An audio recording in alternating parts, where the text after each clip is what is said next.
investimento alcançado pelo Brasil coloca o país na elite do mercado mundial. Mas como fazer isso render frutos e se transformar em um aliado para o bolso do brasileiro? A indústria nacional segue em crescimento, assim como o consumo de energia e a preocupação com a falta de alimentos. As exportações sofrem com o chamado custo Brasil, mas são cada vez maiores. Enquanto a economia do país cresce, a concorrência aumenta. A China invade o mundo e inclui o Brasil em seus planos. Os investimentos em infraestrutura e as reservas em dólar serão suficientes para garantir a segurança econômica do país? Os investimentos diretos estrangeiros batem recordes, mas como transformar isso em transferência de conhecimento e tecnologia? Como elevar a participação das exportações brasileiras no comércio mundial? Como aumentar a taxa de investimento da economia? Para responder a essas e outras perguntas, o Roda Viva recebe Miguel Jorge, ministro do Desenvolvimento, Indústria e Comércio Exterior, que acabou de lançar hoje a nova política industrial para o país. Você vê a entrevista em um instante.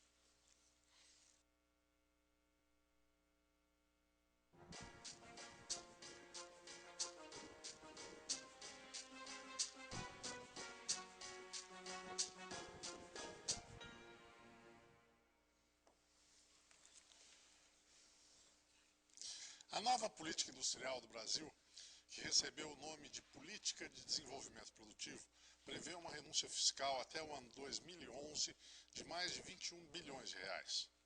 A proposta pretende elevar investimentos produtivos, estimular a inovação no setor industrial, expandir o número de micro e pequenas empresas exportadoras e aumentar a participação brasileira nas exportações mundiais.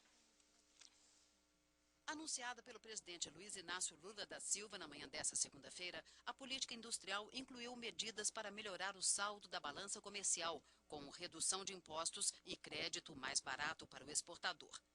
Os últimos dados do Instituto Brasileiro de Geografia e Estatística, o IBGE, mostram que a produção industrial do país segue em crescimento, mas agora com um ritmo menor de expansão. E não faltam boas notícias na economia. A última, a inédita classificação de grau de investimento, faz o Brasil entrar na elite do mercado mundial. O setor de infraestrutura é o que mais pode se beneficiar com a elevação da nota de crédito do Brasil. A medida avalia a capacidade do Brasil de honrar os títulos que emite com baixíssimo risco de calote e vai tornar o país mais atraente ao capital estrangeiro, principalmente aos investidores institucionais. Enquanto o setor financeiro e o mercado de capitais comemoram, a preocupação maior é com relação à taxa de câmbio, já que o real deve se apreciar ainda mais frente ao dólar e prejudicar a exportação de determinados setores. Por outro lado, a moeda americana baixa ajuda as empresas a se modernizar. Especialistas apontam que pode ocorrer um recuo nos preços das matérias-primas, mas que o Brasil deve se beneficiar especialmente da demanda mundial por commodities agrícolas.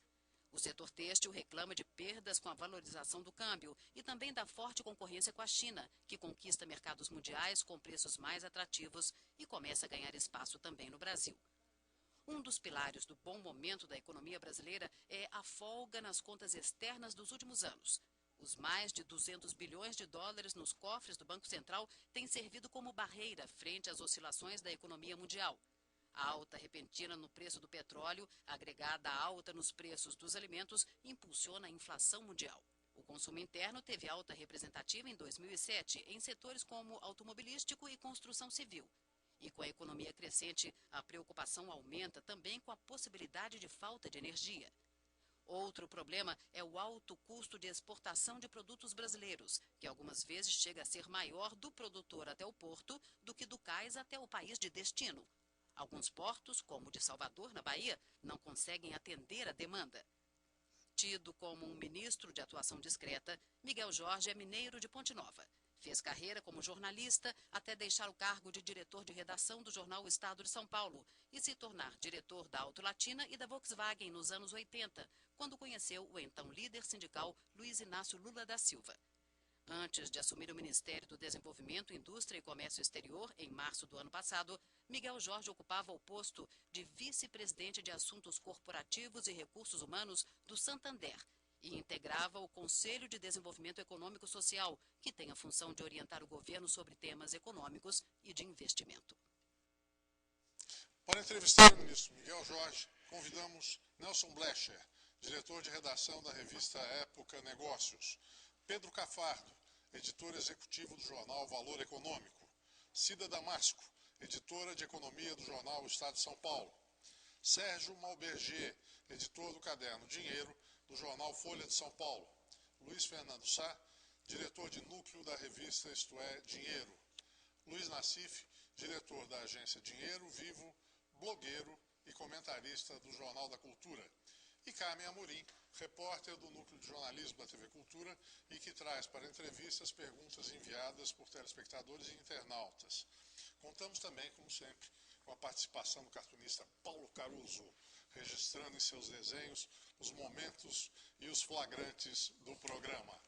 E hoje temos uma novidade também, a colaboração de 3 usuários do comunicador Twitter, que permite que as pessoas escrevam pequenas mensagens recebidas automaticamente a todos os seus contatos do site.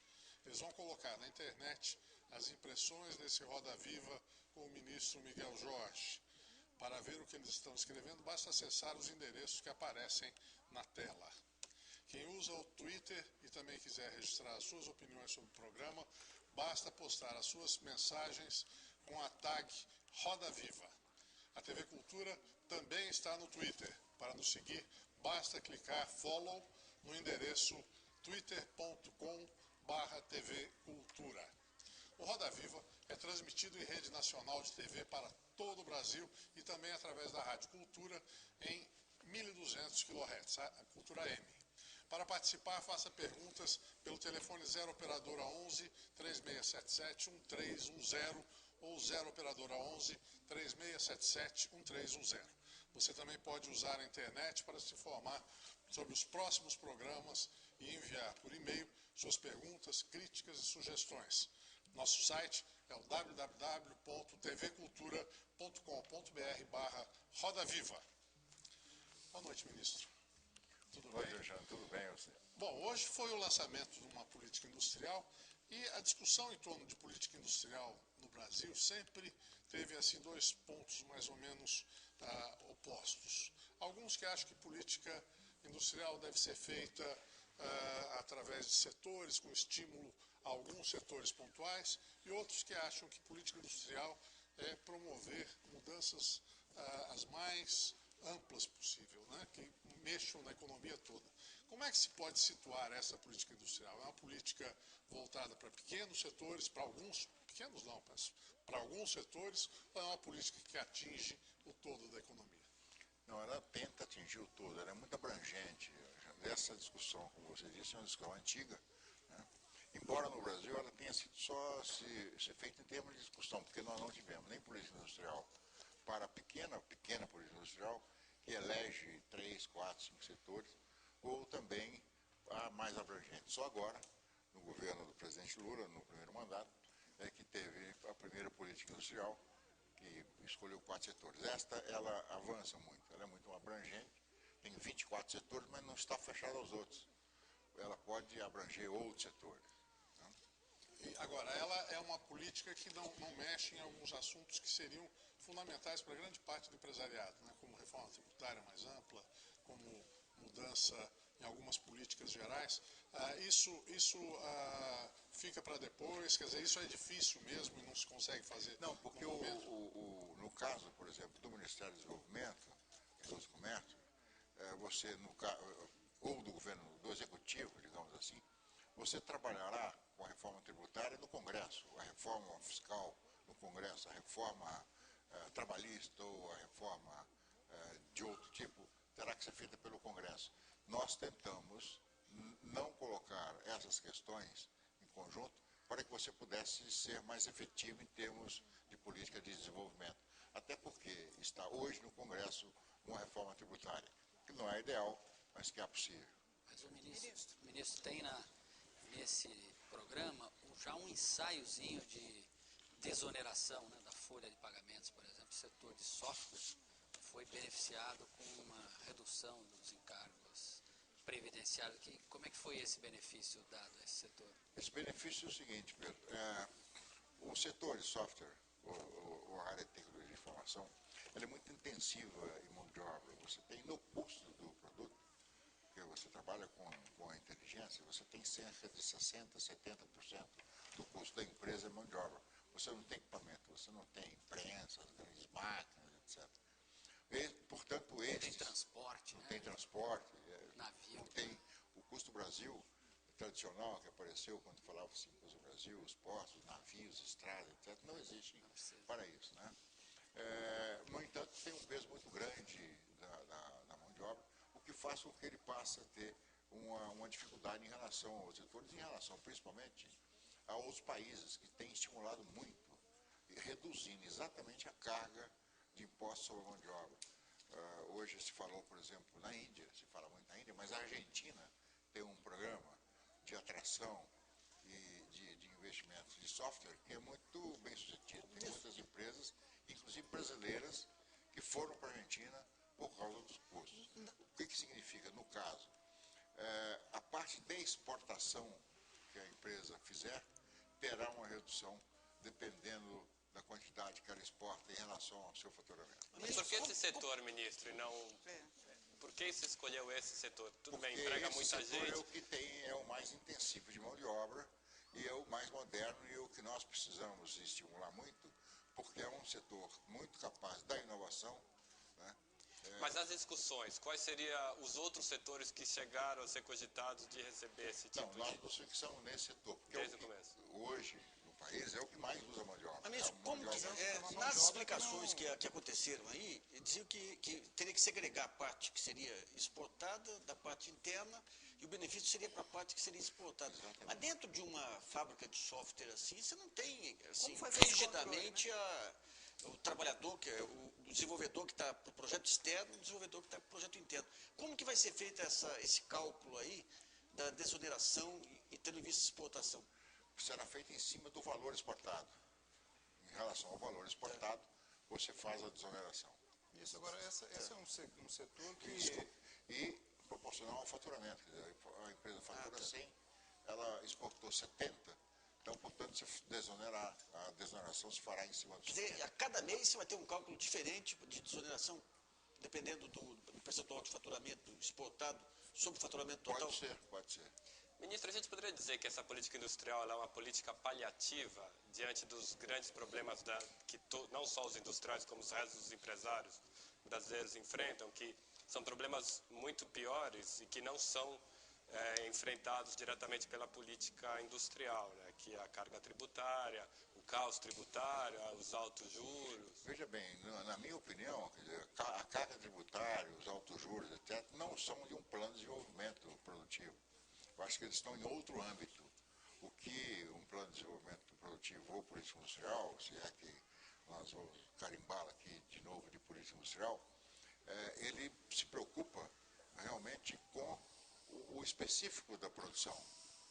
A reforma tributária, que será feita pelo Congresso, uma discussão mais longa no Congresso, nós podemos até colocar, se formos esperar a aprovação do Congresso para termos um projeto de desenvolvimento produtivo, como que nós fizemos, que levou 9 meses para fazer, nós não estaríamos lançando hoje. Mas não caberia o Executivo apressar essas reformas no Congresso, ter isso como uma prioridade? Eu acho que caberia ao Legislativo apressar as reformas do Congresso, não ao Executivo. O Executivo já encaminhou, fez a obrigação dele, está trabalhando com as lideranças para que isso seja feito o mais rapidamente possível. Ministro. O presidente da comissão, o ex-ministro Palocci, ele está muito otimista, ele acredita que ele consiga aprovar essa reforma até o final do ano. Eu gostaria muito que isso acontecesse. Ministro, e a questão da infraestrutura, por que ela não foi tratada nesse pacote de incentivos? Porque ela é tratada no PAC. A infraestrutura tem o plano de aceleração do crescimento, que é totalmente separado desse programa de investimento. Então, uma coisa é uma coisa, outra coisa é outra coisa. O PAC cuida da infraestrutura, dos problemas de infraestrutura, dos projetos de infraestrutura. E a formação de mão de obra, ministro? No caso do setor tecnologia mesmo, é um setor que demanda muita mão de obra, mas não encontra a mão de obra qualificada. Quer dizer, como é que se contempla o incentivo para por o setor exemplo, que não consegue contratar porque não tem... no caso da tecnologia e da área de tecnologia de informação, a formação será estimulada. Ela receberá benefícios, a empresa, de investir na formação do seu pessoal. Esses benefícios estão claros? Estão claros, estão absolutamente claros na política. Outra coisa importante é que o programa de educação do Ministério da Educação, também pelas FATECs que serão criadas e já existentes, elas darão uma ênfase muito forte na formação da área de tecnologia de informação, que é o que nós precisamos realmente. Ministro, nós temos falta hoje, não só nessa área, mas temos falta de todos os setores que exigem setores. empregos mais qualificados tem dificuldade de contratar. Menos qualificados. Você tem uma política industrial que vai exigir esse tipo de mão de obra. Por isso é que ela está acoplada, e hoje nós discutimos isso durante a apresentação, nos programas do Ministério da Educação. Essa política, eu acredito, tem uma diferença grande em relação ao anteriores, porque ela tenta fazer e fará a coordenação entre vários ministérios. Eu acho que pela primeira vez se tenta coordenar esse processo com o Ministério da Ciência e Tecnologia, com o Ministério da Saúde, com o Ministério da Educação, para que você tenha um objetivo país. Quem será o coordenador?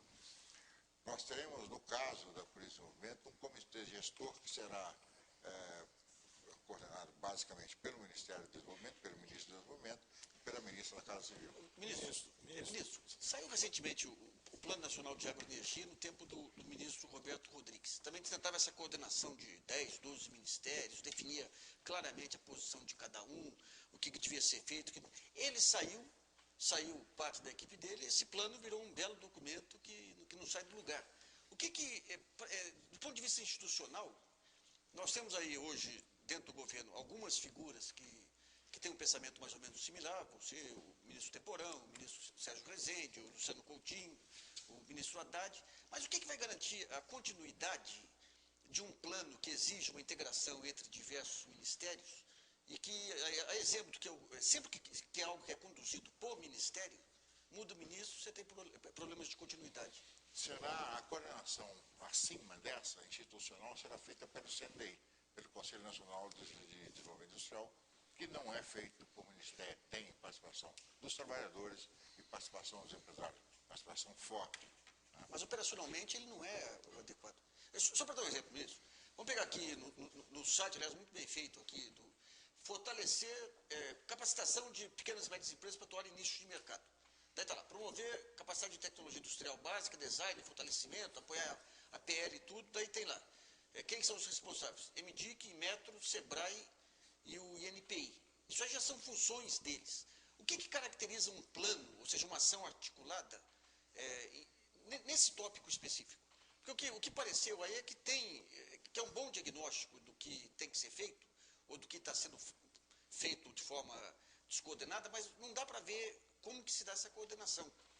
Veja bem, nós temos essa coordenação institucional, como você mesmo disse, e nós vamos, a partir de agora, definir, inclusive, quem será o coordenador específico de cada setor, de cada área. Amanhã, por exemplo, nós já temos a primeira reunião com o setor têxtil em Brasília. O setor têxtil, os empresários, trabalhadores, o governo, nós estaremos sentados discutindo qual é o nosso projeto, como nós deveremos conduzir os trabalhos, se será uma Câmara, se será um fórum, e como fazer com que os resultados sejam atingidos. O importante desse programa é que nós teremos metas muito claras e prazos para executar. E você terá como coordenador, digamos, no nível mais micro, né, ou alguém do governo, ou alguém na iniciativa privada, e é possível que seja até do sindicato. Ministro Nelson Blecher. Ministro, o senhor tem dito em algumas entrevistas de que para o Brasil dar um salto tecnológico, as empresas brasileiras vão ter que investir pelo menos o dobro do que investem hoje em P&D, pesquisa e desenvolvimento. As empresas americanas, europeias investem 2%, os brasileiros 0,6%, se não me engano, na referência que o senhor deu na sua entrevista. Mas hoje se sabe que para se inocular uma mentalidade inovadora, não basta ampliar investimento nisso, é preciso criar uma mentalidade. de uma forma ampla. Existem hoje no Brasil ainda dificuldades na criação de um bom ambiente entre empresas privadas e universidades federais. O governo está ciente dessas dificuldades? Há alguns outros planos acessórios indutores desse tipo de relacionamento?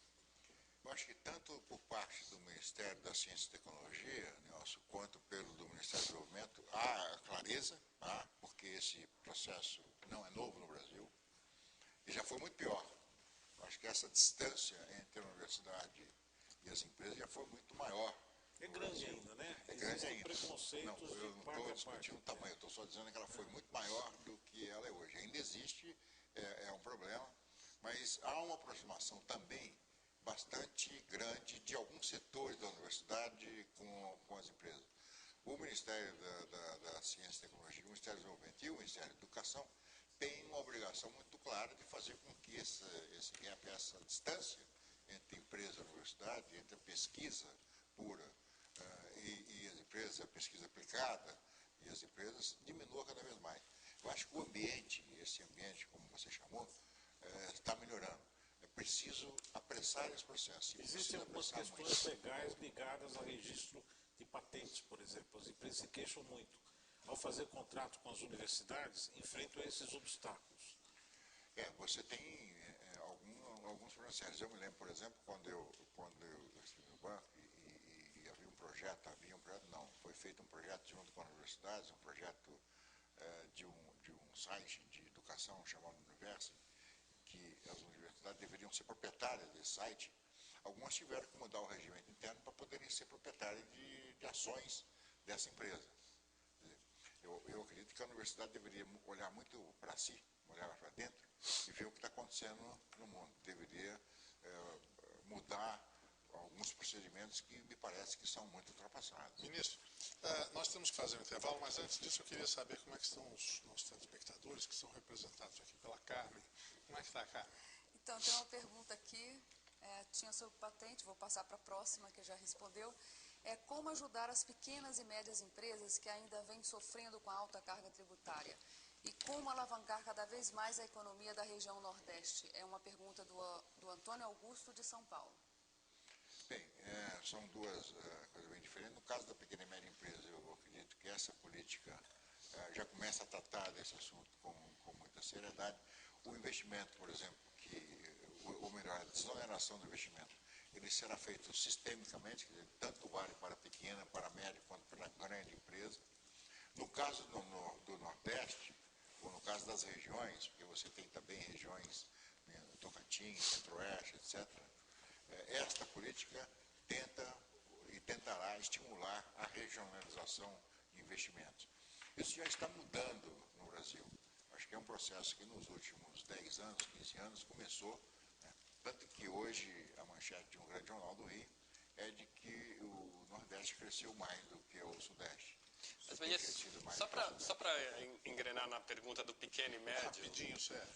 Sempre há essa queixa que o pequeno e médio fica de fora das políticas macroeconômicas do governo. De novo, na indústria é o mesmo, né? A gente também fez uma matéria recentemente mostrando a queixa maior para ter empréstimos do BNDES, eles pedem umas garantias que o pequeno e médio geralmente não consegue. O que, praticamente falando, há nessa política que vá incentivar o pequeno e médio industrial? Eu vou pedir ao ministro que responda logo após o nosso intervalo. Nós temos que fazer um intervalo e voltamos num instante com Roda Viva, que hoje tem na plateia 3 tuiteiros fazendo seus comentários sobre o programa. São eles o Pedro Doria, que é colunista do jornal Estado de São Paulo, o Leandro Gabriel, que é contador de demonstrações financeiras, e a Lúcia Freitas, que é jornalista. Já já estaremos de volta. Até já.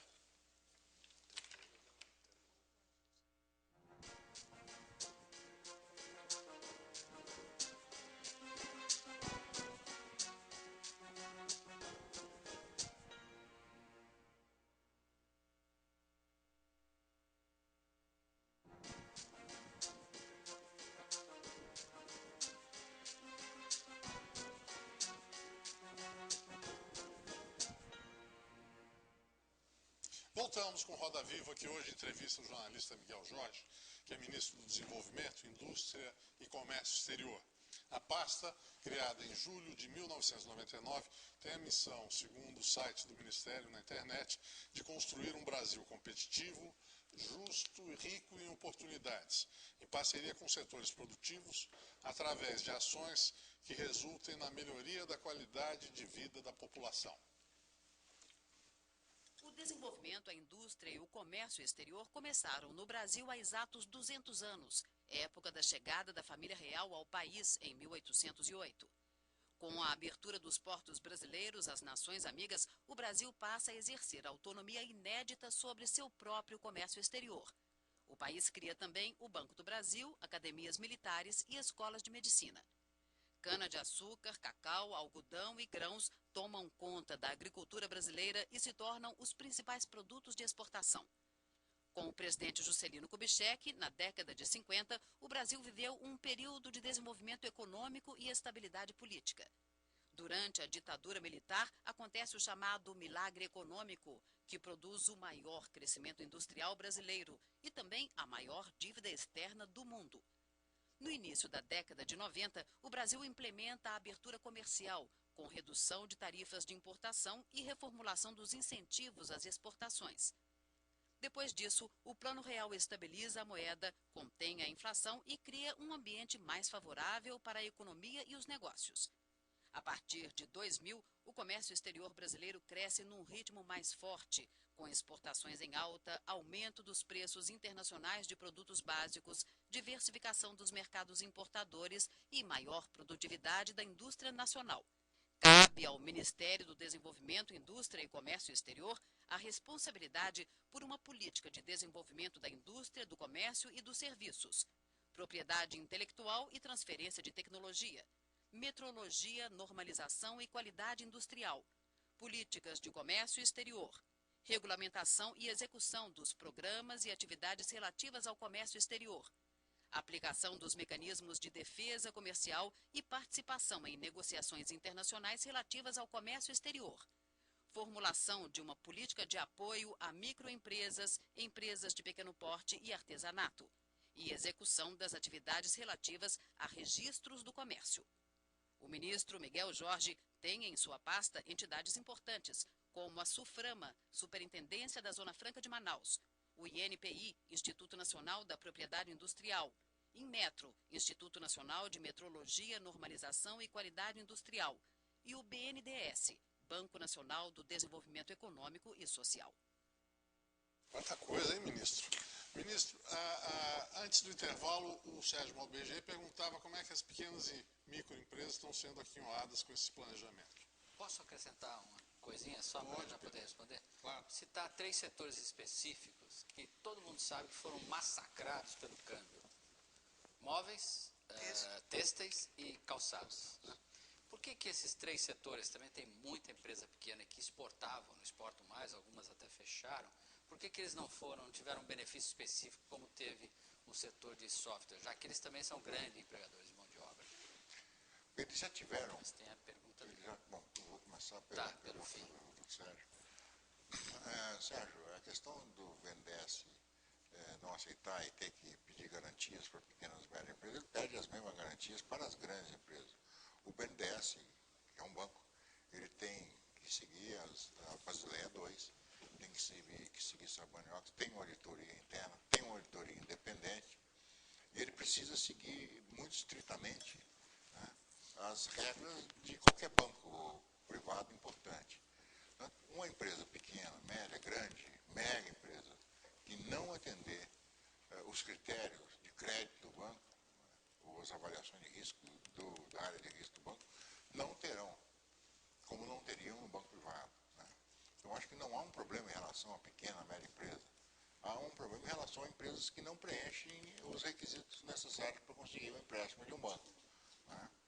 Que tem que dar satisfação aos seus acionistas, no caso aí, o governo federal, e no caso, no governo federal, da população, de quem paga os impostos. No caso das empresas moveleiras, calçados e tecidos, já desde o ano passado, Pedro, que já têm sido tomadas medidas específicas com relação a elas. Você se lembra que a alíquota, por exemplo, de imposto subiu para 35%, né? Para a importação. Há um esforço muito grande junto à Receita Federal para se evitar ao máximo, para se impedir o processo de subfaturamento, que é um dos piores ataques que a indústria brasileira sofre, que é o produto subfaturado. Nós chegamos a aprender, por exemplo, ternos vindos de um país asiático, que custava 0,27%, 0,27 centavos de dólar. Um terno completo. Então, só para terminar. Então, há um esforço. E, especificamente, no caso agora da política, elas terão as mesmas vantagens das vantagens sistêmicas que valem para todas as empresas, para equipamento. Aliás, o Revitaliza, que foi aprofundado, é um programa que foi definido especificamente para as empresas de tecido, tecelagem, confecções, etc., móveis e calçados. Eu imaginava que pudesse ter desoneração também na folha de pagamento para essas pequenas. Não são empresas de mão de obra tão intensiva como, por exemplo, a de tecnologia de informação. Ministro, essa questão de exportação, em relação a essa questão de exportação, isso aí lembra um pouquinho aquela história do leão correndo atrás do japonês e do americano, lembra? A velha piada, o japonês para trocar o tênis, e o americano fala, mas você acha que você vai correr mais do que o leão se você trocar o tênis? E o japonês fala, não, eu quero correr mais do que você. O país está dando uma parada agora para trocar o tênis. Com tudo isso que fizer em relação às empresas, de aumento de competitividade, de condições, no máximo vai melhorar 10%, 15% dos setores beneficiados. Isso aí, em 2 anos, o câmbio nesse período aí já comeu tudo isso. Vai substituir a política cambial? Se nós não tivéssemos feito isso, o leão já tinha comido. Mas acho que vai substituir a política. Você não vai ter resultado a curto prazo. A deterioração das contas correntes está a olhos vistos. A cada reunião, a cada pesquisa Focus, aí amplia a previsão de déficit. O senhor acha que vai ser possível com isso aqui evitar uma crise nas contas externas brasileiras nos próximos 2 anos? Eu sei que não dá, se achar não dá para falar que dá, mas de qualquer modo, argumentos para animar a gente, ministro. Veja bem, nós mantemos, hoje essa pergunta surgiu durante o lançamento, nós mantemos a meta de 180 bilhões de dólares de exportação. Nós temos uma série de medidas de facilitação de exportação, desburocratização e de incentivo para as empresas exportadoras para que nós passemos esse valor. Ministro, mas e as importações?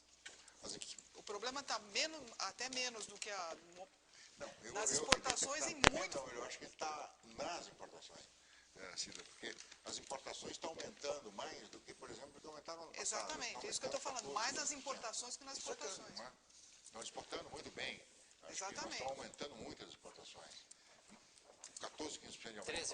Exatamente. O problema está o aumento desenfreado das importações. Não é só commodities, não. Mas majoritariamente commodities. Agora, você tem, por exemplo, no caso da importação, 43% de aumento de importação. Por enquanto, acho que é importante esse por enquanto, nós estamos importando bens de capital, matérias-primas e material de escritório, que é material para a produção, bem de informática, etc. Isso significa que é para as empresas se modernizarem, aumentar a produtividade, mas grande parte da exportação de bens de capital é máquinas usadas, ou seja, não é tecnologia de última geração. Isso aí não confere competitividade. Está vendo uma reestruturação mundial aí, tudo bem, mas o que está vindo para cá, grande parte é máquina usada. Não é uma grande parte, nem a maioria. O que tem acontecido é o seguinte, você tem uma economia em vários lugares, e especialmente no Brasil, com produção muito grande. Para você receber, por exemplo, uma máquina nova, é preciso você esperar, porque são máquinas feitas sob encomenda. Você sabe melhor do que ninguém disso. Às vezes demora um ano e meio para fazer uma máquina. Uma empresa que está precisando aumentar a produção agora, ela prefere, para que ela possa ter a máquina e começar a produzir e aumentar a produção, ter uma máquina usada, recuperada, que é checada, inclusive que é verificada pelo Ministério, pela Receita Federal, para que ela possa trazer essa máquina e essa máquina começar a produzir em 2, 3 meses, ao invés de se esperar mais de um ano para que essa máquina seja fabricada para que ele possa receber. Ministro, o senhor diria que as tendências vistas no comércio exterior brasileiro hoje, elas são positivas? Não, você tem um aumento de importação bastante grande, que é positivo dentro desse quadro que eu falei. Mas é o mesmo. quadro mais amplo da comércio exterior analista brasileiro. mais independente verá que se você está importando 70% de máquinas, de equipamentos, de matérias-primas e de materiais de escritórios, é uma tendência positiva. O que você precisa fazer é dar condições à indústria nacional para que ela produza mais, com mais eficiência, para que ela possa vender a preços menores e aí sim fazer uma competição com o importado. Ministro, mas o rombo na conta corrente do Brasil tem muito a ver também com remessas de lucros que estão aumentando, favorecidas também pela questão do dólar. E isso, como é que fica? Eu sabe que essa parte não cabe ao Ministério do Desenvolvimento. Então eu vou passar essa pergunta a Silvia. Mas foi uma crítica muito ouvida no lançamento da política industrial hoje, né? Porque o Meirelles não estava presente. Não, ela foi pouco ouvida. O Meirelles não deveria estar lá. Não, sim, mas desenvolvimento produtivo. Como o Greenspan não estaria nos Estados Unidos. O senhor está insinuando que o Banco Central é bom para a política de desenvolvimento improdutivo. Não estou insinuando nada. Que ele não está lá é natural. Não, no sentido figurado, né, ministro? Porque há um fator importante no comércio internacional que é o câmbio. E que é muito determinado pelas ações do Banco Central. Né? Eu acho que é mais determinado pela situação americana, né? Eu acho que você tem um dólar absolutamente enfraquecido, né? Corroído, pela situação da economia americana, pela situação que passa os Estados Unidos há algum tempo. Né? Ministro, o senhor fala que essa tendência hoje das importações ela é positiva, mas ela só será positiva se ela tiver um ponto de inflexão e que resulte em exportações futuras, ou pelo menos na redução novamente das importações. O senhor tem já uma visão de quando deve ocorrer esse ponto de inflexão? Nós temos feito alguns exercícios, nós acreditamos que isso pode ou deve ocorrer a partir de meados do próximo ano. Isso com várias medidas que você tem que tomar. Por exemplo, uma medida importante que nós estamos tomando hoje é no caso da medida antidumping de terceiros países. O país tem sofrido muito com dumping, com concorrência desleal. Nós temos que melhorar a nossa legislação, por exemplo, para a proteção do país em termos de concorrência desleal. Nós temos sofrido muito com isso. No caso dos terceiros países, nós não temos nenhum instrumento. Nós devemos, em pouco tempo, passar a ter um instrumento importante, que é você evitar a concorrência desleal que vem de terceiro país. Quer dizer, você exporta para um país e esse país exporta para o Brasil porque tem um tratado ou coisa semelhante conosco. Acho que há várias medidas que devem ser tomadas, Luiz, e que podem melhorar. Agora, o principal delas é você ter mais produtividade, mais eficiência, mais qualidade e concorrer com o produto importado. Não tem muita saída, não sei isso. Porque as outras medidas são todas medidas artificiais. Quais as estimativas do governo sobre o impacto real do grau de investimento na economia produtiva brasileira? Eu queria só complementar um pouquinho. O presidente Lula, no primeiro dia, disse que, quando foi anunciado o grau de investimento para o Brasil, o presidente disse que, finalmente, o Brasil era reconhecido como um país sério. Passados alguns dias, ele disse que, quando ele soube do grau de investimento, ele teve que se dirigir ao ministro Celso Amorim para saber exatamente o que era o grau de investimento. Alguns dias depois, ele disse que, se as agências internacionais, as agências de risco, estivessem olhando da mesma maneira que olham para o Brasil e para os Estados Unidos, por exemplo, os Estados Unidos está entupido de dívida, como que ele teria risco zero? Afinal de contas, qual é o tamanho qual é a importância real do grau de investimento para mudar a situação do país nesse momento? Cida, eu já disse até isso. A expectativa de que, por exemplo, o país passaria de repente a receber dólares de fundos de investimentos, etc., não é, por exemplo, a minha visão. Eu não acredito. Nós já vínhamos recebendo, no último ano, por exemplo, 36 bilhões de dólares. É possível que a gente receba de determinados fundos de investimento por causa do grau de investimento. Mas o país já recebia investimento estrangeiro. Tem empresas que estão aqui, nós não somos um país desconhecido dos investidores estrangeiros. Né? Nós temos empresas aqui que estão há muitos anos, estão investindo, então não só reinvestindo, fazendo, que é uma confusão que se faz, aliás, até intencionalmente, né? São empresas que o lucro não está sendo emitido, que está sendo reinvestido aqui no Brasil, e tem, inclusive, investimento em dinheiro novo dessas empresas que estão aqui. Agora, exatamente por essas razões, eu, pessoalmente, e as avaliações do Ministério não mostram que haverá uma enxurrada de dólares em novos investimentos no Brasil por causa do grau de investimento. Até porque o grau de investimento foi dado por uma das agências, né? E não por várias outras. Eu acho que é importante para o país, acho que é um reconhecimento da agência pelo esforço que o país vem fazendo em várias áreas, mas ele não é a salvação da lavoura. Eu acho que ele vai trazer uma mudança substancial hoje em relação aos investimentos no país. Ministro, nós queríamos ouvir as perguntas dos nossos telespectadores. Carmen. Então, tem uma pergunta do Valdemir Póvoas, de São Paulo. Ele diz o seguinte: em breve, os automóveis chineses vão invadir o mercado com um preço bem inferior ao nosso. Vamos esperar a indústria brasileira perder terreno ou vamos baixar os impostos sobre os automóveis?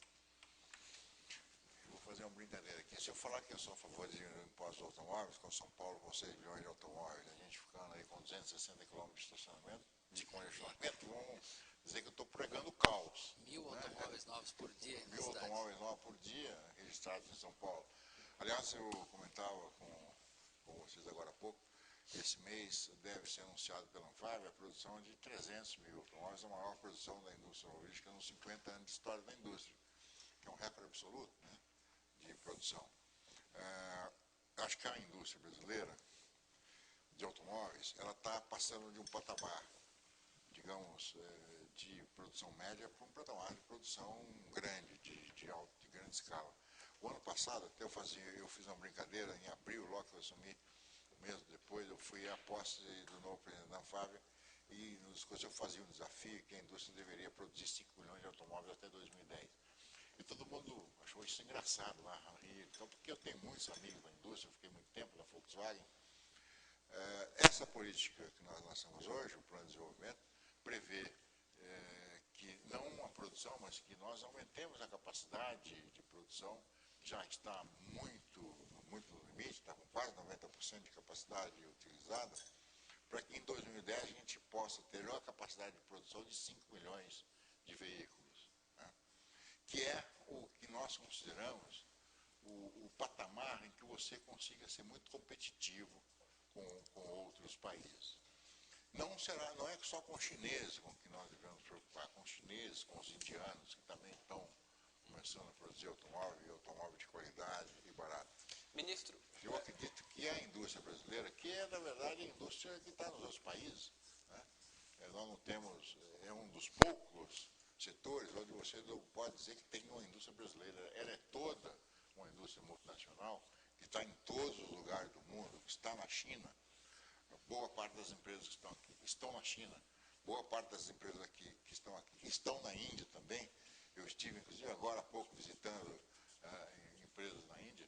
Eu acredito que nesse período de 2, 3 anos em que ela está se preparando para esse novo salto, ela passa a ser muito competitiva com a indústria chinesa e com a indústria indiana. Você não acha que esse carro chinês vai invadir, então? Pedrinho, um minutinho só que nós precisamos fazer o intervalo.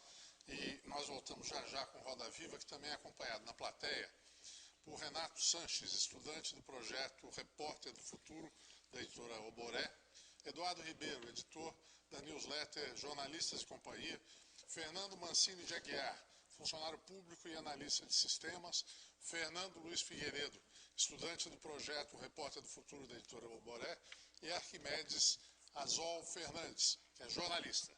Voltamos já. Até lá.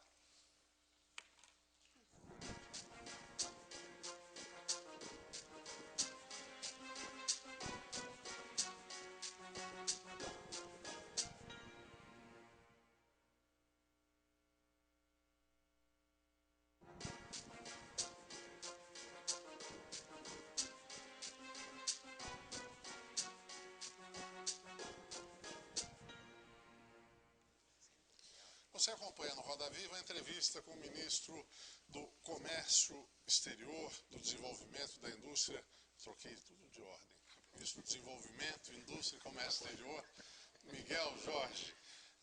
que na manhã dessa segunda-feira, no Rio de Janeiro, lançou a nova política industrial do governo. Ministro, a principal agência do Ministério do Desenvolvimento é o BNDES e é um dos principais organismos também na implementação desse programa que está sendo lançado. E recentemente o BNDES se viu envolvido com uma série de denúncias de advocacia administrativa que estaria sendo realizada junto ao banco por alguns setores que estariam negociando com prefeituras e tudo isso. Eu gostaria dos seus comentários, dissesse em que pé que essa situação está e o senhor, como presidente do Conselho do Banco, que atitudes está tomando em relação a isso? Bem, as atitudes que foram tomadas, por enquanto, foram do presidente do banco, da diretoria do banco, o professor Luciano Coutinho, que primeiro suspendeu todos os procedimentos em relação aos empréstimos, aos negócios que estavam, as operações, digamos assim, que estavam sob suspeita. Segundo, determinou imediatamente que fosse feita uma verificação muito cuidadosa de todas essas operações sob suspeita. Pessoalmente, eu tenho uma convicção bastante forte de que não houve nenhum envolvimento de funcionários do BNDES nesses procedimentos aí de advocacia administrativa, etc. Primeiro porque teriam sido feitos por um membro do Conselho, que participou de 3 reuniões só, e teve uma participação, embora seja um advogado conhecido, digo antes desses procedimentos, no meio como um advogado respeitado, sério, etc., não teria como influenciar esse empréstimo. Acho até que tenha havido uma desinformação em relação a desvios do BNDES. O desvio, que se houve desvio, que ainda não está provado, teriam ocorrido depois que o dinheiro saiu do banco e passou para determinadas... ou seja, prefeituras que seriam aquinhoadas com esses empréstimos pagariam a comissão. Pagariam a comissão. Agora, esta comissão foi paga pela prefeitura, saiu do dinheiro da prefeitura. A partir do momento que esse empréstimo foi feito, o banco não está sofrendo prejuízo nenhum, a não ser que não seja pago o empréstimo, evidentemente. A não ser que tenha havido algum tipo de cunha na decisão do banco. Exatamente, para, por exemplo, aprovar um empréstimo sem as devidas qualificações para que ele fosse aprovado.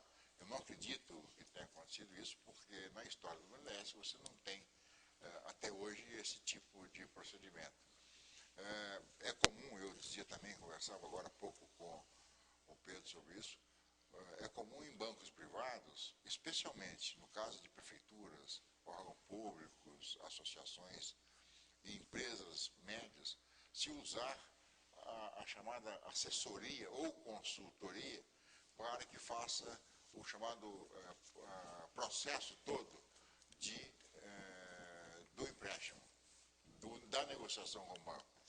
Seria um despachante de alto nível, né, essas assessorias, essas consultorias. A grande diferença, pelo que eu tenho observado, é que num banco privado, normalmente essas assessorias cobram um valor fixo, cobram 300 mil, independentemente do valor do empréstimo, porque o trabalho é o mesmo. E nesse caso, pelo menos eu sou informado pela imprensa, haveria cobrança aí de taxas percentuais que seriam muito elevadas. De qualquer forma, essas investigações estão sendo feitas. Haverá uma reunião do Conselho ainda essa semana, em que serão pedidas explicações detalhadas pelo Conselho à presidência e à diretoria do banco, e certamente a diretoria dará. O professor Luciano Coutinho, senhor que eu conheço há muitos anos, e aliás não só eu, mas milhares de pessoas conhecem, certamente ele está preocupado com isso e será o primeiro a apresentar as explicações na reunião do Conselho. Ministro, um dos pontos centrais aí dessa política, não é industrial, porque contempla o serviço também, é a questão das compras públicas, que vai ser fundamental, inclusive, para a criação de um complexo aí de fabricação de remédios. Agora, isso aí acaba esbarrando, principalmente a questão de remédios, que implica em importação de insumos e tudo, na lei das licitações. O que está sendo pensado aí na lei de licitações para permitir, nas compras públicas, essa flexibilidade que permite fortalecer a produção nacional? Nós vamos propor uma mudança, assim, porque é exatamente em condições iguais que se dê preferência para o produto nacional. Mas o que são condições iguais? Vamos pegar um caso, por exemplo, de remédio.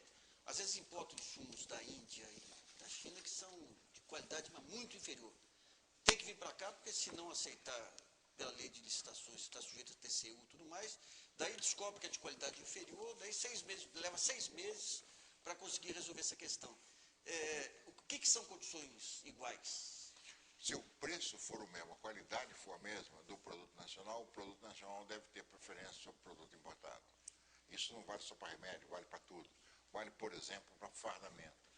Nós compramos fardamento de um país da Ásia, por exemplo, para uma parte do exército brasileiro. Não tem sentido. Nós falamos da crise dos tecidos, dos fabricantes brasileiros de confecções de tecidos. E tem sentido você comprar porque você exige que seja o preço mais barato e a lei de licitação não dê preferência de um fornecedor estrangeiro. Eu não acho que tenha muito sentido isso. Para mudar a lei, o que vai ser necessário? O que vai ser colocado na lei? Vai ter que ser colocado... Tem que passar pelo Congresso? Tem que ir pelo Congresso. Ministro, temos que negociar com o Congresso a mudança da lei. As medidas provisórias que vão ser encaminhadas, e o presidente hoje pediu pressa ao Congresso na aprovação delas, elas já estão redigidas ou há espaço ainda para novidades na redação dessas medidas? Não, já estão redigidas e assinadas. Elas foram assinadas hoje em público pelo presidente no ato de apresentação da política de desenvolvimento. Não há nenhuma possibilidade de haver novidade quando essas MPs chegarem ao Congresso? Novidade você quer fazer? Que não foram anunciadas. Novidade seria o quê? Entrar para surpresa? Surpresa não terá. Uma taxação.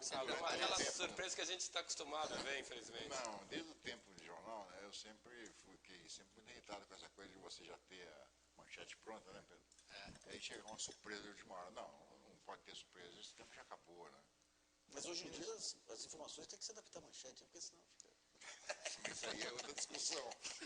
Ministro, voltando um pouco ao BNDES. Recentemente foi anunciada a fusão das teles, ou IBRT, formação da Megatele, e o BNDES anunciou que vai entrar com recursos substanciais para o apoio dessa super tele. Isso é um indício de que o BNDES vai fazer isso em outras áreas, de que a política industrial vai fortalecer esse tipo de negócio? Como é que isso se enquadra na política industrial? Só complementando isso, houve também um aporte de 2,5 bilhões no frigorífico Bertin, quer dizer, há um ensaio aí de privilegiar alguns setores, criando grandes conglomerados brasileiros com capacidade de competir. Tá mesmo. Quer dizer, o BNDES vai eleger? Não vai eleger não. O BNDES e essas empresas são grandes empresas, por exemplo, o Friboi. O BNDES tem claramente definido que deve ajudar no esforço de internacionalização das empresas brasileiras. Eu acho que o BNDES precisa, ele é um banco importante, é um banco de fomento maior que o Banco Mundial, um dos maiores do mundo, portanto, ele tem esse papel, eu acho que é um papel importante, de ajudar as empresas brasileiras a saírem para o mundo. Mas já estão definidos quais são esses setores estratégicos? Não há setores, eu acho que não há setor. Nesse caso, não há setores. Por exemplo, a empresa de mineração, siderurgia, carnes. Alimentos em geral?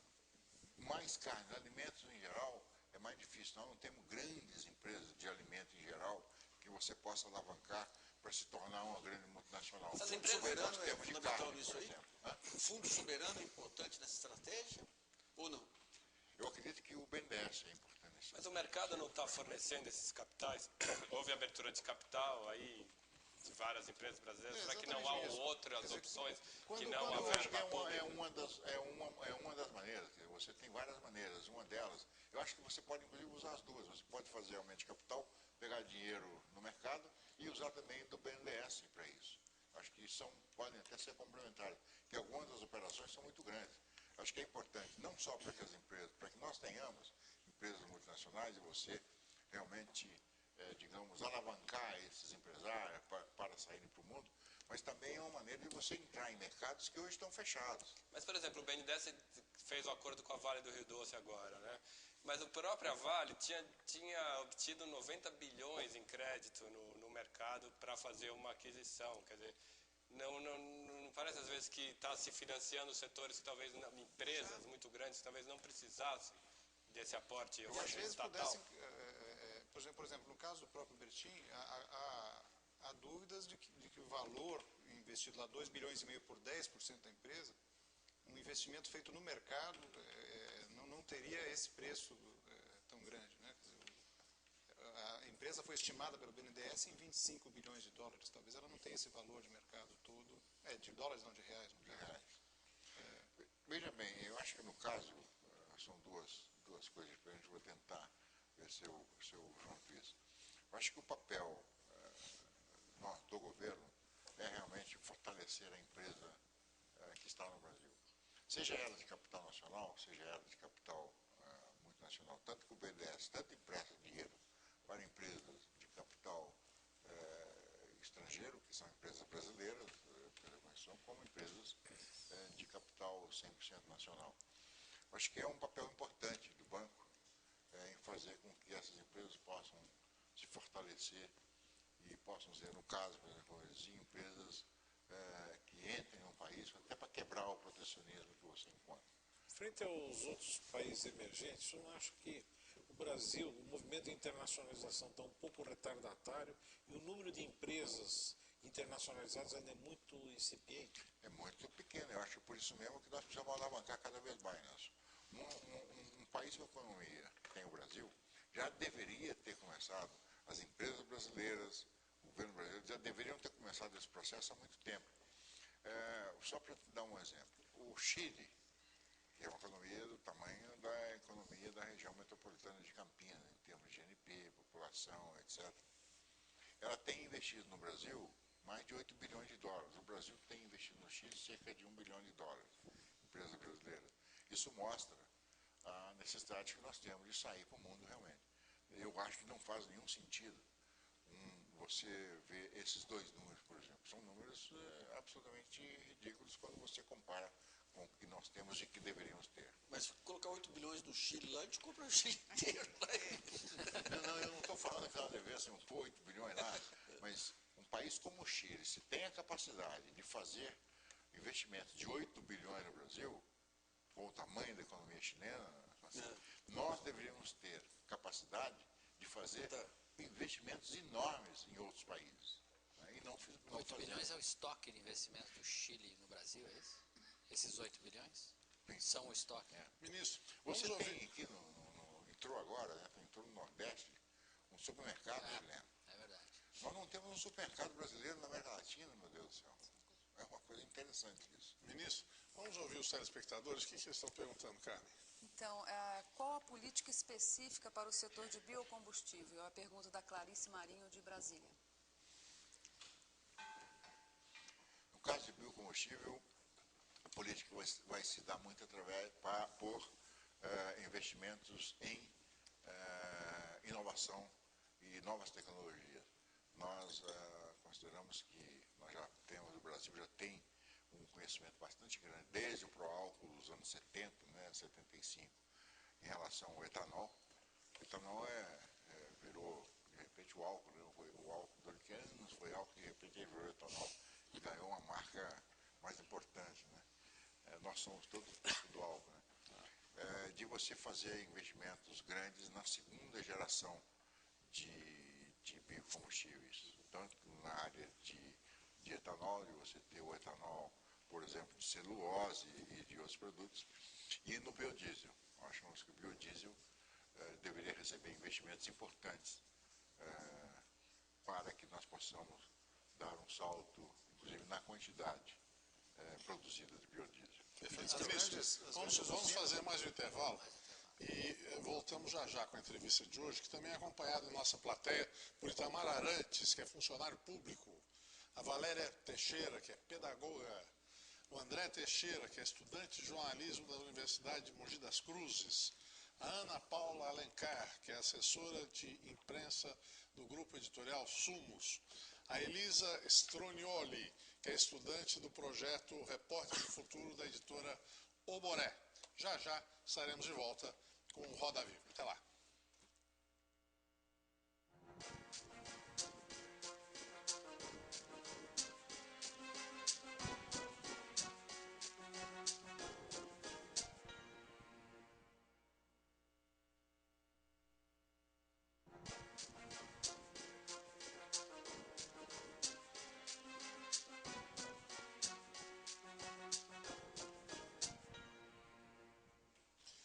começamos o último bloco do programa de hoje, o Roda Viva, que está entrevistando o ministro Miguel Jorge, do Desenvolvimento, Indústria e Comércio Exterior.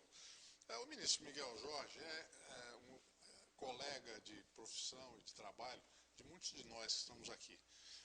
E ele saiu do jornalismo para uma carreira de executivo e contava-se, quando ele foi levado ao Ministério do Desenvolvimento, que o seu plano era um pouco diferente, era abandonar os negócios e morar na península de Maraú, na Bahia, e levar uma vida pacata de pescador. E eu pergunto, essa troca ele fez bem?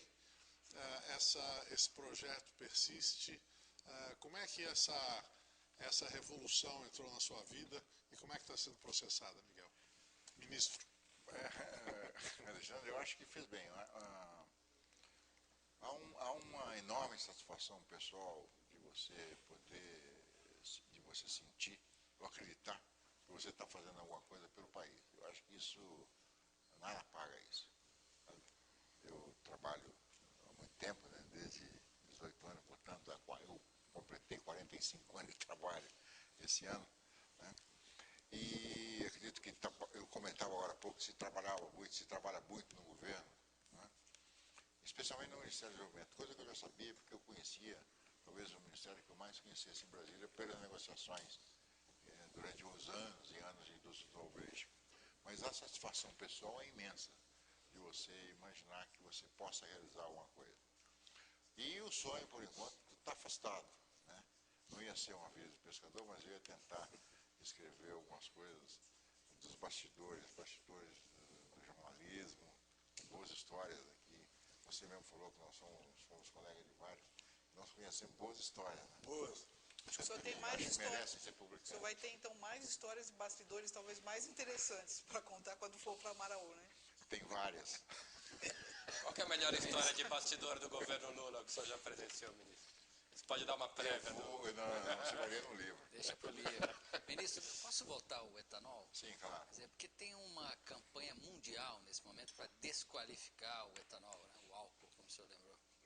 O que é que o governo está fazendo? Como é que o senhor vê essa campanha e o que é que o governo está fazendo de prático? O senhor é um homem de comunicação também, acho que é um problema de comunicação, né? Também, além de ser técnico. A primeira coisa que o governo está fazendo é contratando uma agência de comunicação para que possa fazer um trabalho mais coordenado no mundo todo em relação à questão do etanol. O mais interessante é que, Pedro, que isso aconteceu assim, eu não diria de repente, mas foi um pouco avassalador. Foi, é verdade. Não é? Foi assim, e veio com uma força muito grande, né? E meio muito sem sentido para mim. O etanol, eu diria que se você avaliar os vários fatores que levaram, veio também por causa da questão da falta de alimentos e do aumento do preço dos alimentos, né?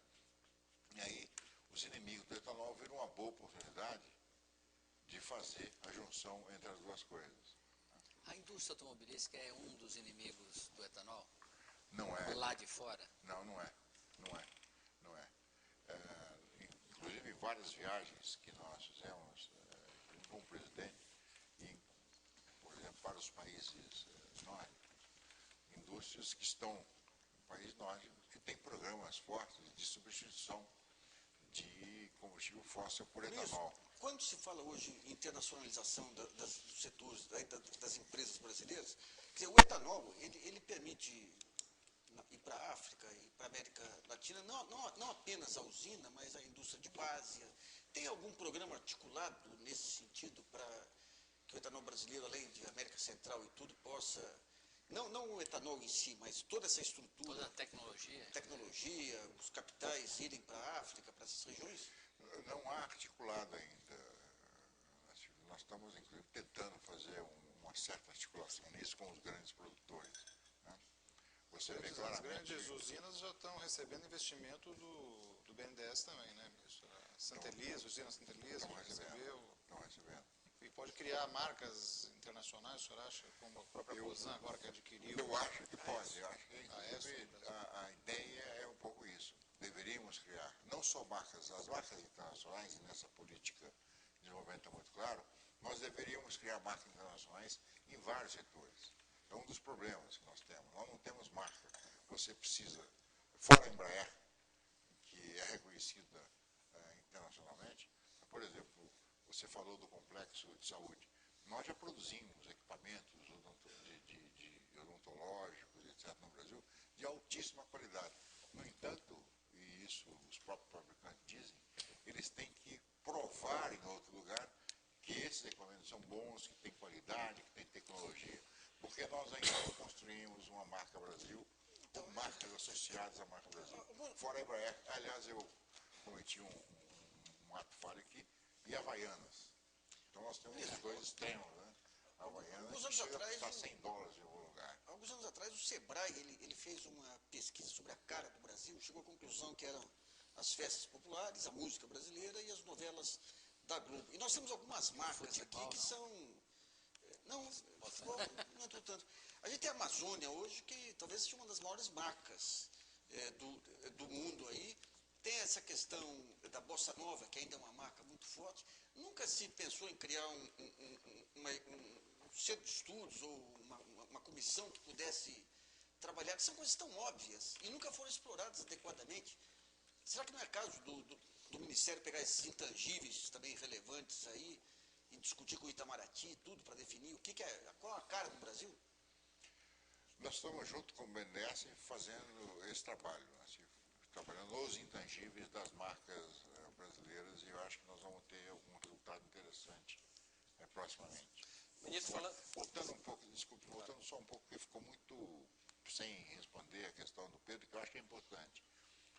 Se você considerar que o preço do petróleo subiu mais de 100% em um ano, e que o petróleo é responsável pelo todo o custo de transporte, ou quase todo o custo de transporte dos alimentos, e por boa parte dos fertilizantes, do custo dos fertilizantes que vem do petróleo, só no petróleo você tem um efeito brutal sobre o aumento do preço dos alimentos.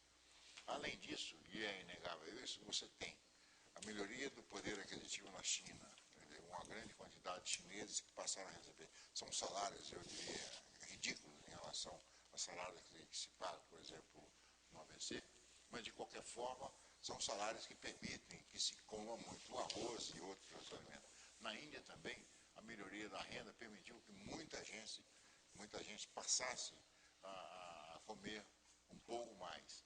Você tem esse processo na América Latina e tem esse processo em outros países. Tudo isso junto fez com que houvesse esse enorme salto no preço dos alimentos. O etanol é o menor efeito na alta dos alimentos. Então, é uma campanha puramente de propaganda em cima do etanol. Ministro, o Nassif citou o Itamaraty, a gente tem a rodada Doha, que está aí, nunca acaba, sempre é difícil. Mas há uma outra discussão, que é o fato de o Itamaraty ser sempre o principal representante brasileiro nas negociações comerciais, multilaterais. Enquanto em outros países, geralmente é o ministério que o senhor dirige aqui, né, o Ministério do Comércio.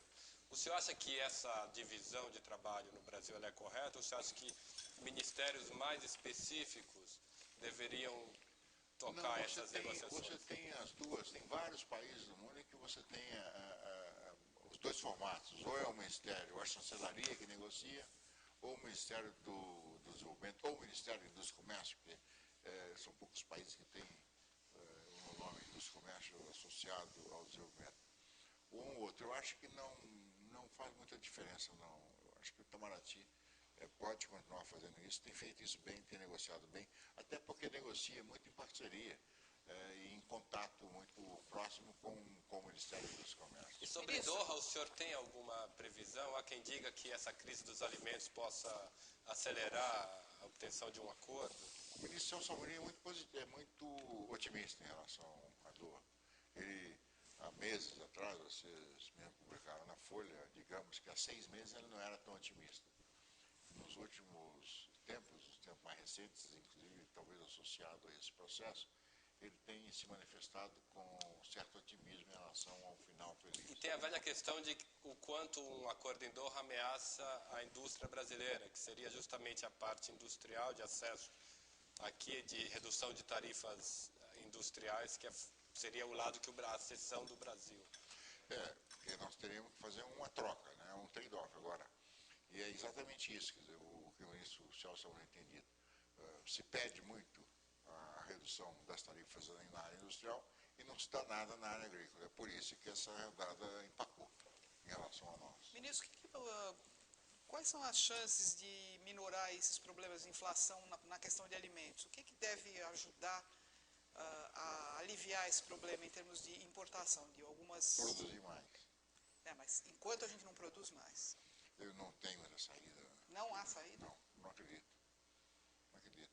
Porque, como infelizmente, né, não conseguiremos mudar radicalmente a lei da oferta e da procura. Mas em termos, não diria em termos só de preço, é uma questão de abastecimento também. Nós estamos com um problema de abastecimento em trigo, por exemplo, em outros produtos. Mas por quê? Porque trigo nós não produzimos. Eu acho que nós temos que aumentar a produção. Agora, por exemplo, o Ministério da Agricultura anunciou um plano, um programa específico para aumentar a produção de trigo no Brasil. Nós nunca produzimos, nós nunca fomos autossuficientes em trigo. Não tem nenhum Ainda acerto. dependemos da Argentina. Isso que eu ia falar. Não tem nenhum acerto com a Argentina possível para reduzir esse problema? Há um acerto com a Argentina, mas mesmo a Argentina, ela não tem todo o trigo do qual nós precisamos. Quer dizer, a Argentina, há uma discussão interna na Argentina, é uma das razões da briga aí entre produtores e governo, de que a Argentina, uns falam, os produtores, por exemplo, dizem que só tem 400 mil de estoque de reserva do trigo argentino, de estoque estratégico. Os produtores, o governo diz que há 1.400.000, ou 1,5 milhão. Mesmo se seja 1,5 milhão, é muito pouco. E o Brasil, Cida, precisa ter um déficit já para este ano de mais de 3 milhões e meio, mais ou menos, no trigo. Nós temos que produzir. Se nós somos capazes de produzir praticamente tudo na área agrícola, eu acho que nós poderíamos produzir trigo. Digamos que a gente não produzisse o trigo com a qualidade, a melhor qualidade do mundo, mas nós teríamos condições de produzir trigo. Nós temos que planejar isso, nós temos que partir para essa produção. Nós estamos negociando com a Argentina, né? Negociamos, aliás, foi até o Ministério do Desenvolvimento que negociou há mais ou menos 2 meses aquela cota de 1 milhão. Né? E agora, porque nós estamos negociando com os irmãos argentinos, os irmãos, um acordo automotivo de longo prazo, nós vamos fazer, eu acho que pela primeira vez, um acordo de 5 ou 6 anos, e depois comércio livre de veículos no Mercosul. Nós negociamos a abertura de novo dos registros, muito pequena, foram 100 mil, e vamos agora, no final do mês, de novo à Argentina, para tentar negociar, juntamente com o acordo dos automóveis, que não tem nada a ver uma coisa com outra. Nós criamos um grupo paralelo da negociação com os automóveis para negociar o trigo, para ver se nós conseguimos resolver de maneira mais definitiva assim, o fornecimento de trigo argentino para o Brasil. Ministro, uma coisa que a gente não comentou ainda aqui, amanhã deve ser anunciada mais precisamente pelo ministro Mantega, é essa criação do Fundo Soberano Brasileiro, essa nova jabuticaba aí, né? Que uma dos destinos desse dinheiro do fundo seria financiar empresas brasileiras no exterior. Como é que o senhor vê essa criação desse fundo, a princípio com 20 bilhões, né, de dólares? Precisaria esperar amanhã, porque não houve, você deve ter visto hoje, né? O ministro foi muito lacônico em relação a ele, só informou que amanhã seria anunciado, e, inclusive na própria entrevista depois com o jornalista, ele não quis se manifestar, dizendo que já estava marcada amanhã uma entrevista. Não, eu preferiria esperar, porque, por exemplo, nós não fomos informados sobre o formato desse fundo, né? Então fica difícil antecipar uma resposta em relação a algo que está muito vago para mim. Ministro, nós estamos chegando já quase ao final do programa, mas eu queria trazer de novo o nosso telespectador que tem uma questão. Então, a preocupação com o emprego. César Correia, de Campinas, São Paulo, que pergunta o seguinte: quais as metas que a política industrial tem para o emprego industrial? Eu imagino que ele esteja querendo saber qual o impacto que esse programa trará para o emprego industrial, né? Não há uma medida geral para todo o plano de desenvolvimento industrial. O você tem algumas medidas. No caso, por exemplo, da tecnologia de informação, que a gente falava aqui, os cálculos feitos pelas associações ligadas ao setor indicam em 5 anos 100 mil empregos qualificados na área de tecnologia de informação. Né? Nós acreditamos que com o aumento da indústria automobilística, das autopeças e das várias outras áreas que incluem até a biotecnologia, biocombustível, etc., nós tenhamos, em termos de emprego novos, nos próximos 3 anos, cerca de 450 a 500 mil. O que eu diria que não é o principal disso, porque a própria economia, sem o plano de desenvolvimento, nos últimos 12 meses empregou 2 milhões, mais de 2 milhões de novas pessoas. Então, eu acho que esse crescimento do país faz com que haja um aumento bastante grande no número de emprego. Perfeito. Chegamos ao final do nosso programa. O Roda Viva chega ao seu final e agradecemos a presença do ministro Miguel Jorge e da bancada dos nossos entrevistadores. Agradecemos também a sua atenção e a colaboração de todos que ligaram e trouxeram as suas questões para o Roda Viva, lembrando que as perguntas dos telespectadores que não foram apresentadas durante o programa serão encaminhadas ao nosso convidado. O Roda Viva estará de volta na próxima segunda-feira, às 10h40 da noite. Uma boa semana a todos e até lá.